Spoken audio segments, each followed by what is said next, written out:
할렐루야. 1월 12일 목요일 빌립보서 말씀 1장 22절부터 끝절 30절까지 말씀을 읽고 은혜 나누도록 하겠습니다. 그러나 만일 육신으로 사는 이것이 내 일의 열매일진데 무엇을 택해야 하는지 나는 알지 못하노라. 내가 그 둘 사이에 끼었으니 차라리 세상을 떠나서 그리스도와 함께 있는 것이 훨씬 더 좋은 일이라 그렇게 하고 싶으나 내가 육신으로 있는 것이 너희를 위하여 더 유익하리라. 내가 살 것과 너희 믿음의 진보와 기쁨을 위하여 너희 무리와 함께 거할 이것을 확실히 아노니 내가 다시 너희와 같이 있으므로 그리스도 예수 안에서 너희 자랑이 나로 말미암아 풍성하게 하려 함이라. 오직 너희는 그리스도의 복음에 합당하게 생활하라. 이는 내가 너희에게 가보나 떠나 있으나 너희가 한 마음으로 서서 한 뜻으로 복음의 신앙을 위하여 협력하는 것과 무슨 일에든지 대적하는 자들 때문에 두려워하지 아니하는 이 일을 듣고자 함이라. 이것이 그들에게는 멸망의 증거요 너희에게는 구원의 증거니 이는 하나님께로부터 난 것이라. 그리스도를 위하여 너희에게 은혜를 주신 것은 다만 그를 믿을 뿐 아니라 또한 그를 위하여 고난도 받게 하려 하심이라. 너희에게도 그와 같은 싸움이 있으니 너희가 내 안에서 본 바요 이제도 내 안에서 듣는 바니라. 아멘. 자, 어제 말씀에 이어지는 부분이죠. 어제 말씀에는 사도 바울이 자신의 관심은 예수님께서 영광을 받으시는 것이다. 예수님께서 존귀하게 되시는 것이다. 내가 죽어서 예수님께서 더 존귀하게 되실 수만 있다면 난 죽는 거 두렵지 않다. 살든지 죽든지 나는 예수 복음이 더 전파가 되고 하나님께서 더 영광을 받으시고 예수님께서 더 존귀하게 되시는 것만 나의 유일한 관심이고 소망이다. 그렇게 지금 고백을 했었죠. 자, 그러니까 이제 어떻게 보면 나이도 많고 지금 옥에 갇혔고 그래서 이제 옥에 갇혀 있는 기간이 길어지면서 육체도 쇠약해지고 또 마음도 약한 마음이 들기도 하고 그러니까 야, 이러다가 얼마 못 가서 죽을 수도 있겠다. 이제 이런 죽음을 그동안 생각하지 않고 동분서주 이곳저곳을 누비면서 상당히 먼 지역까지 자주 왕래하면서 복음을 전하고 함께 신앙하는 사람들을 만나며 그들을 위로해주고 또는 책망을 하고 그렇게 이제 교회와 성도들을 세워서 여기까지 온 것이죠. 그런데 이제 내 인생도 거의 다 된 것 같다. 내 주변에 보면 내 나이만큼 산 사람이 그렇게 많지 않다. 최근에 지병도 점점 악화가 되고 있고 체력도 많이 약해진 것 같고 그리고 내가 복음사역자인데 옥에 갇혀 있다 보니까 복음사역도 제대로 할 수 없고 그리고 여러 가지로 지금 풀려날 기미도 보이지 않고 뭐 이런 상황에 죽음에 대해서 생각해 볼 수 있는 그런 입장이 되었죠. 그러나 그 죽음 때문에 두려워하거나 또는 그 죽음 때문에 자신의 삶을 후회하거나 전혀 그런 것이 아닙니다. 사도 바울은 오히려 하나님께서 영광을 받지 못하시는 것이 자신의 부끄러움이다. 많은 사람들 앞에서 옷이 벌거벗겨져도 난 부끄럽지 않다. 그것을 통해서 하나님이 영광을 받으실 수 있다면 나는 부끄럽지 않다. 이제 그런 하나님께 대한 진심이 엿보이는 그런 사도 바울의 고백을 우리는 말씀을 통해서 들을 수 있었습니다. 참 이런 게 재미있는 것 같아요. 사도 바울을 우리가 직접 만나지 못합니다. 그의 음성도 직접 듣지 못합니다. 심지어 그를 직접 만나고 그의 음성을 직접 들어도 언어 때문에 알아들을 수도 없어요. 그러나 이렇게 번역되어 있는 성경 말씀을 통해서 우리는 사도 바울을 만나고 그의 음성을 듣습니다. 그리고 진심이 묻어나는 그의 이 편지를 통해서 주님의 마음도 우리가 간접적으로 느낄 수 있는 것이죠. 자, 계속해서 어떻게 해서든지 체력을 회복하고 감옥에서 나갈 방도를 찾고 그래서 조금 더 살면서 주의 일을 해야 되느냐? 아유, 내가 죽어도 주님께서 영광을 받으실 것 같다. 내가 옥에 갇혀 있지만 어떤 사람들은 사랑의 마음으로, 어떤 사람은 질투의 마음으로 그리스도를 전파하고 있으니 내가 갇혀 있는 것이 복음 전파에 오히려 진전을 이루는 것이니, 야, 이거 참 감사하구나. 그렇다면 내가 편안히 그리스도의 영광을 위해서 눈을 감는 것도 나쁜 선택은 아닐 수도 있겠다. 이제 그런 생각을 하고 있는 차에 오늘 말씀에는 어떤 갈등을 하고 있는 그런 사도 바울의 모습이 나타나고 있습니다. 육체로 계속 사는 것이 좋을지, 이대로 빨리 눈을 감고 사랑하는 예수 그리스도를 영의 세계에서 만나는 것이 좋을지, 개인적으로 무엇이 좋으냐? 예수님 빨리 만나는 게 좋다는 겁니다. 육체를 입고 이 세상에서 아무런 낙도 없어요. 고통만 더 가중될 뿐이죠. 어떻게 보면. 그럴 거면 여기서 나의 삶을 마침표를 찍고 이제 간접적으로 육체 안에서 희미하게 예수님을 느끼는 것이 아니라 육체 밖에서 예수님을 더 선명하게 보겠다는 겁니다. 욥도 고난이 심했을 때 그렇게 말을 하고 탄식을 했었죠. 내가 육체 밖에서 주를 볼 것이다. 육체에 갇혀있는 동안에는 영적인 것을 감각하는 것이 매우 힘들거든요. 그 말씀을 지금 하고 있는 것입니다. 예수님을 진심으로 사랑하기 때문에 예수님을 더 가까이서 더 분명하게 보고 느낄 수 있는 그런 상태가 되었으면 좋겠다. 좀 속되게 표현하면 죽었으면 좋겠다. 이것이 사도 바울의 개인적인 소망입니다. 자, 그런데 그런 개인적인 소망을 달성해버리면 이 땅에 있는 동안에 아직 사도 바울을 통해서 가르침을 받아야 되고 훈계를 받아야 되는 성도들이 그 가르침과 훈계를 통해서 성장해야 되는데 그 성장이 잘 안 될 수 있어요. 그래서 사도 바울은 이대로 마침표를 찍을까 생각을 했다가 근데 성도들을 위하는 그런 일들을 위해서라면 내가 조금 더 살아서 성도들을 위해서 기도하고 성도들을 만나서 가르쳐주고 만나기 어려우면 편지를 써서라도 성도들을 권면해 주는 것이 좀 유익하지 않을까? 죽어서 빨리 예수님을 만나는 게 좋은지 살아서 조금 더 주의 일을 하는 것이 좋은지 이 둘 사이에 끼어서 23절에 보니까 잠깐 고민을 했던 것 같습니다. 빨리 죽어서 주님을 만날지 아니면 조금 더 살아남아서 살아있는 동안에 내가 해야 될 일을 해야 될지 고민을 하다가 어떻게 결론을 내렸냐면 내가 조금 더 살아있는 것이 좋겠다. 내가 자신의 개인적인 소망을 내려놓고 성도들을 위해서 조금 더 살아남아서 조금이라도 살아있는 동안에 주의 일을 좀 더 하겠다. 교회와 성도들을 돌보는 일을 좀 더 하겠다. 그렇게 결론을 내린 것입니다.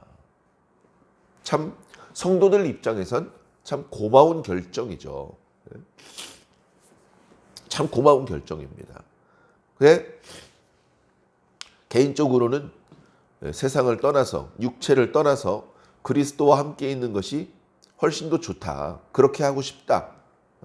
그러나 내가 육신으로 있는 것, 내가 조금 더 살아있는 것은 너희들에게 유익하다.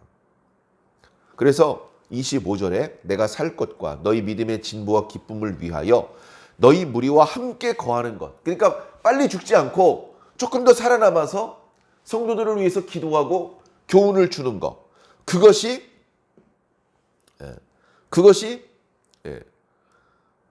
더 큰 유익이 있다는 것을 나는 안다. 그렇기 때문에 이제 사나 죽으나 난 상관없지만 그러나 부질없이 마침표를 찍지는 않을 것이다. 이제 그런 말씀을 하는 것이죠. 이 이야기를 하면서 많은 이야기를 합니다. 예수 그리스도와의 교제가 중요하다. 그러나 성도들을 성장시키는 것도 너무너무 중요하다. 그런 말씀들이 함께 나타나고 있는 것이죠. 그러면서 나는 너희들의 믿음이 성장하기를 원한다. 그렇게 말하면서 성도들의 믿음의 성장은 사도 바울이 있을 때만 가능해서는 안 됩니다. 그러면 사도 바울이 편안하게 눈을 감을 수가 없잖아요. 이렇게 보니까 교회가 안정되어 있어요. 내가 막 다그치지 않아도 알아서 기도하고 있고 알아서 전도하고 있어요. 알아서 또 다른 일꾼들이 세워지고 있고 자신이 없는 대로 이미 교회들마다 교회 장로들과 지도자들이 그 교회와 성도들을 위해서 헌신하고 있고 기도하고 있어요. 교회가 안정되고 있어요. 교회가 성장하고 있어요. 그런 모습을 본다면 주님 감사합니다. 주님 감사합니다. 그러면서 그 교회에 대한 부담을 내려놓을 수가 있잖아요. 근데 이렇게 보니까 교회에는 지도자가 없고 직분을 주었는데 책임감 없이 책임을 감당을 못하고 성도와 교회를 돌보지 않고 교회에서 맨날 다툰다고 이야기만 들리고 그러면 사도 바울이 마음이 편하지가 않죠. 사도 바울과 함께 있으면서 말씀 듣고 기도하면서 성장해야 되고 사도 바울이 이제 그 육체의 한계를 이기지 못하고 죽었어요. 주 안에서 잠들었어요. 그래도 사도 바울이 없어도 더 이상 위에서 기도해 주거나 가르쳐 주시는 사도 바울 선생님이 없어도 그래도 교회는 계속해서 성장해야 됩니다. 그러기 위해서 지금 빌립보서를 통해서 그들에게 권면의 말씀을 주고 계신 것입니다. 뭐라고 오늘 말씀에서 권면하고 있습니까? 27절 너희는 그리스도의 복음에 합당하게 생활하라. 이거는 내가 있을 때만 그렇게 하라는 것이 아니고 내가 너희와 함께 있으나 너희를 떠나가 버려 있으나 단순히 물리적으로 조금 먼 곳에 떨어져 있는 것 또는 아예 이 세상에서의 생명을 마치는 것 그 두 가지를 다 의미하는 것이죠. 내가 너희에게 가보나 떠나 있으나 너희들은 한결같이 그리스도의 복음에 합당하게 생활해야 된다. 그리스도 복음에 합당하게 생활한다는 것이 무슨 뜻입니까? 에이, 잘 들어. 한 마음으로 서서 한 뜻으로 복음의 신앙을 위하여 협력하는 거야. 자, 이 말씀은 좀 설명이 필요합니다. 자, 그리스도 복음에 합당하게 생활하라. 그리스도의 복음에 어울리게 생활하라는 것입니다. 생활하라는 말의 의미는 시민권자답게 행동하라는 뜻입니다. 자, 도시국가였습니다. 그리스 시대 때. 그리고 지금도 고대 그리스 시대와 같은 그런 모습은 아니지만 그래도 지금 그 그리스 시대 때 발달됐던 폴리스를 중심으로 점점점 그 주변이 개발되는 이제 그런 상황이죠. 그래서 그때 사용되었던 표현들, 폴리스의 시민으로서 그 도시의 시민권자답게 행동을 하라. 그런 단어를 지금 사도 바울이 쓰고 있습니다. 자, 전투가 벌어졌어요. 자신의 폴리스가 곧 공격을 받게 됩니다. 그러면 그 폴리스의 시민권자는 어떻게 행동해야 됩니까? 재물을 싸가지고 도망가야 됩니까? 그러면 안 되죠. 너희들은 도망가도 그동안 권리를 누렸던 시민권자들은 칼과 방패를 들고 모여야죠. 그리고 그 도시를 위해서 그리고 그 도시에 살고 있는 가족들과 도시민들을 위해서 목숨을 걸고 싸워야죠. 그게 시민권자의 행동입니다. 시민권자답게 행동하는 것입니다. 자, 지금 성도들은 그리스 시대의 시민권자가 아닙니다. 지금 성도들은 가난하고 또 혈통적으로는 이방인들이고 그러나 예수 그리스도 복음 안에 한 가족이 된 그런 분들입니다. 그런 분들이 그리스도 복음에 합당하게 생활해야 됩니다.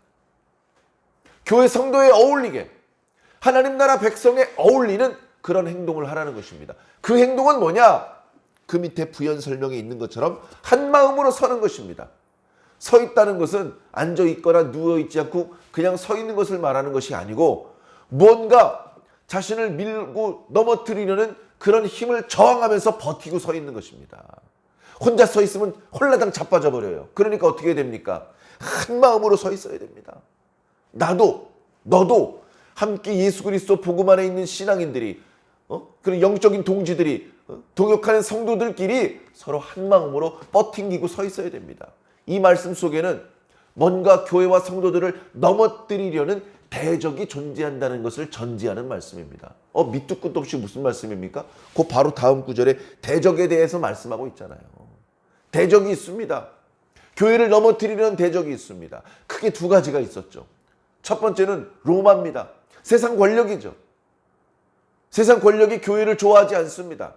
오늘날도 세상 권력이 교회를 좋아하는지 상당히 의심스럽습니다. 교회를 밀고 있고 교회가 넘어지기를 원하고 있습니다. 그런 상황 속에 홀랑 넘어진다면 그건 주님의 뜻도 아니고 우리에게 매우 슬픈 이야기가 될 것입니다.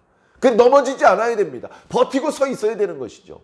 성도들끼리 의견이 갈라져 버리면 버티고 설 재간이 없습니다. 한 마음으로 서 있어야 된다. 그리고 한 뜻으로 복음의 신앙을 위해서 협력해야 된다. 어떻게든 이 복음을 위해서 우리가 가지고 있는 이 복음에 대한 믿음과 이 복음 안에서 우리가 해야 될 일들, 기도하고 봉사하고 전도하는 그런 여러 가지 일들이 중단 없이 지금 상황이 안 좋지만 멈추지 않고 계속해서 이 일들이 펼쳐져 나갈 수 있도록 하기 위해서는 나 혼자 열심히 하면 안 돼요. 어렵습니다. 그거 가지고는 얼마 할 수가 없어요. 그러니까 어떡합니까? 같이 성도들이 한 뜻으로 협력해야 되는 거죠. 한 마음과 한 뜻으로 뻗팅기고 서서 계속해서 주의 일을 도모해야 됩니다. 주의 일을 도모해야 되는데 대적들이 주의 일을 도모하도록 내버려 둡니까? 방해하겠죠. 위협하겠죠. 대적들의 힘이 세고 대적들의 위협이 두렵게 느껴질 수도 있습니다. 그게 두렵게 느껴지면 주의 일을 하다가 주춤주춤할 수 있습니다. 주의 일을 하다가 멈칫할 수 있습니다. 주의 일이 상당 기간 중단될 수도 있습니다. 그러면 안 된다. 그러면 안 된다. 너희를 회방하는 대적들의 힘이 세지만 예수님의 힘은 더 세다. 예수님 믿고 그들을 두려워하지 말고 지금 너희들이 해야 될 일을 계속 하라는 것입니다. 그 말씀이 그 다음 구절에 나오고 있죠. 무슨 일에든지 대적하는 자들 때문에 두려워하지 말라. 복음에 합당하게 생활하라. 한 마음 한 뜻으로 서서 복음 신앙을 위해서 협력을 하고 대적들을 두려워하지 마라. 이렇게 살라는 겁니다.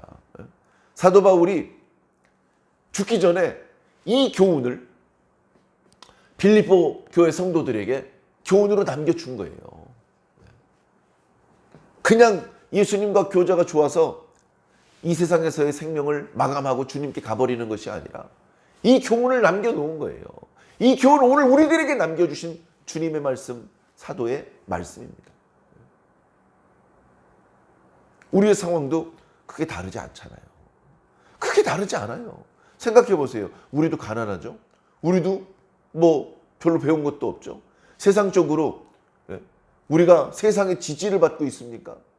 세상은 교회를 넘어뜨리려고 하고 있습니다. 우리 몇 명 안 되지만 서로 사랑해야 됩니다. 서로 하나로 뭉쳐야 됩니다. 우리가 뭉칠 수 있는 것은 오직 복음밖에 없습니다. 복음 외에는 우리가 다 생각이 달라요. 의견 차이도 많아요. 그러나 복음에 대해서는 일치를 보기 때문에 하나가 될 수 있습니다. 이 복음을 넘어뜨리려는 그런 대적들 앞에 버팅기고 서 있어야 됩니다. 성도답게 생활해야 되는 것이죠. 한 마음 한 뜻으로 우리에게 주신 복음을 지키고 우리에게 주신 이 신앙을 지키면서 우리에게 맡겨주신 사명들을 감당해 나가야 됩니다. 두려워하지 않아야 됩니다. 자, 이렇게 저항하면서 세상에 굴복하지 않으면서 성도답게 살아가는 것은 그 대적들에게는 멸망의 증거가 될 것이지만 너희들에게는 구원의 증거가 된다. 얼른 와닿지 않는 표현이지만 자, 이렇게 성도들이 어려움을 극복하면서 견디면서 신앙에 나가는 이런 모습은 구원의 증거가 된다. 바로 이런 모습 때문에 하나님께 사랑받고 칭찬받고 축복받고 구원받는 것이다. 그러면서 너희들이 은혜로 하나님께 받았다. 은혜로 받았다는 건요, 값없이 받았다는 거예요. 거저 아무 대가를 지불하지 않고 그냥 하나님께 거저 받았어요. 그래, 하나님께 거저 받은 것 중에 뭐가 있냐면 믿음을 받았어요. 믿음. 그 은혜로 말미암아 우리가 복음을 믿게 되었고 하나님 예수님 성령님을 믿게 되었어요. 하나님께서 하시는 일을 믿게 되었어요. 이 세상에 속지 않을 수 있게 되었고 하나님의 뜻대로 살 수 있게 되었고 하나님의 나라를 소망할 수 있게 되었어요. 그런 믿음이 은혜로 우리들에게 주어졌어요. 근데 믿음만 주어진 것이 아니라 고난도 주어진 것이다. 고난도 값없이 공짜로 너희들에게 주신 것이다. 믿음은 감사한데 고난은 안 주셔도 되는데. 그런 생각을 혹시 하실지 모르겠습니다. 그러나 안타깝게도 모든 신앙인에게는 고난도 함께 제공됩니다. 고난이 없으면 신앙인이 아닙니다. 왜 그렇게까지 말씀을 드리냐 하면 성도들마다 신앙인들마다 개인차가 있겠지만 고난의 강약이 있고 고난의 양상이 다 다르겠지만 우리는 근본적으로 이 세상이라고 하는 죄와 멸망으로 가는 이 거대한 흐름을 역행해서 우리를 부르시는 주의 음성을 향해서 가는 자들이거든요. 마치 연어처럼 처음에 산란했던 그곳으로 물살을 거슬러 상류로 헤엄쳐서 올라가는 연어처럼 지금 현재의 흐름을 반대 방향으로 가는 사람들이기 때문에 몸에 저항을 느낄 수밖에 없습니다. 그 저항이 느껴지지 않는다면 죽은 물고기죠. 흘러가는 물살대로 떠내려가는 물고기입니다. 나 예수님은 믿는데 이 흘러가는 시류에 흘러 떠내려가는 게 더 편하니까 그렇게 하기로 했어. 그건 신앙인이 아니죠. 많은 걸 양보해야 되고 희생해야 되고 또 손해를 봐야 되지만 그래도 세상의 이 멸망의 흐름에 동조하지 않고 그것을 거슬러서 우리를 부르시는 반대편에서 우리를 부르시는 분을 향해서 가기 위해서 내 몸에 부딪히는 바람과 물결을 거슬러서 그 저항을 극복해 나가면서 주님께 가까이 나아가려는 자들이 있지 않습니까? 그렇게 역행해서 가야 되기 때문에 저항이 느껴질 수밖에 없습니다. 고난을 경험할 수밖에 없다는 것이죠. 선생님 이상합니다. 예수님을 믿을수록 복을 받는 게 아니라 고난을 받습니다. 어떻게 된 겁니까? 그들이 예상 밖의 고난을 받았을 때 상당히 어려워했고 난처해했고 당황해했습니다. 고난이 온다고 쉽사리 이 은혜의 말씀을 이 신앙을 버릴 수는 없고 그러나 이 신앙을 계속 붙잡고 있자니 고난이 견디기 점점 힘들어집니다. 이게 뭐가 잘못된 건가? 우리가 신앙을 잘못하고 있는 건가? 사도 바울 선생님한테 더 배워야 되겠다. 선생님 어떻게 된 겁니까? 고난 원래 받는 거야. 전에 얘기했잖아. 나도 고난 받아. 너희들이 알고 있는 사도들 중에 고난 없는 사도가 누가 있었니? 예수님 고난 없었니? 구약의 선지자들 고난 없었니? 도대체 의인들 중에 고난이 없는 의인이 있으면 말해봐. 생각해보니까 성경에 고난이 없는 의인은 한 명도 없습니다. 그렇다면 우리가 신앙을 온전히 하고 있다면 우리가 하나님께 의인으로 칭함을 받는 사람들이라면 당연히 고난이 있어야죠. 당연히 이 세상의 죄와 멸망의 흐름에 동조하지 않고 그 흐름을 거슬러야 되기 때문에 저항이 있는 것이죠. 그런 모습에 대해서 사도 바울에게 직접 듣기도 하고 이렇게 편지를 통해서 그 소식을 보기도 하지 않습니까? 너희들이 내가 고난 중에서도 이렇게 주의 일을 하는 것을 오랫동안 보지 않았느냐. 이제 너희들의 믿음이 장성해서 너희들에게도 나에게 있었던 그 고난이 조금씩 오는 것이다. 두려워하지 마라. 그리스도 복음에 합당하게 생활하라. 그리스도 복음에 합당하게 생활하라는 것입니다. 주님 믿으면 복 받습니다. 평안하고 행복한 것만 있습니다. 고난은 없습니다. 이런 설교를 기다리셨다면 죄송합니다. 그러나 그건 우리의 바람일 뿐이지 성경은 그렇게 말씀하고 있지 않습니다. 우리는 성경에 기록된 대로 믿어야 되고 성령님께서 우리에게 감동을 주신 대로 말씀을 선포할 수밖에 없습니다. 주님께서 위로해 주시고 주님께서 피할 길을 열어주시고 주님께서 도와주시고 한 번 더 강하게 해주시겠지만 그러나 어쩌면 오늘도 크고 작은 고난을 경험하게 되실 수 있습니다. 그럼에도 불구하고 주님을 원망하거나 당황하거나 하던 선한 일들을 내려놓지 마시기 바랍니다. 그리스도 복음에 합당하게 생활하시기 바랍니다. 한 마음으로 서서 한 뜻으로 이 신앙을 위해서 협력하시기 바랍니다. 대적들이 존재합니다. 우리를 주님께 편안하게 가까이 가지 못하게 만드는 어떤 시류, 우리가 주님께 가지 못하게 만드는 역풍이 있습니다. 그런 것들이 있더라도 두려워하지 마시고, 낙심하지 마시고, 포기하지 마시고, 한 걸음씩이라도 오늘도 주님께 더 가까이 나는 그런 의미 있고 가치 있는 귀중한 하루가 되시기를 예수님 이름으로 간절히 축원합니다. 아멘.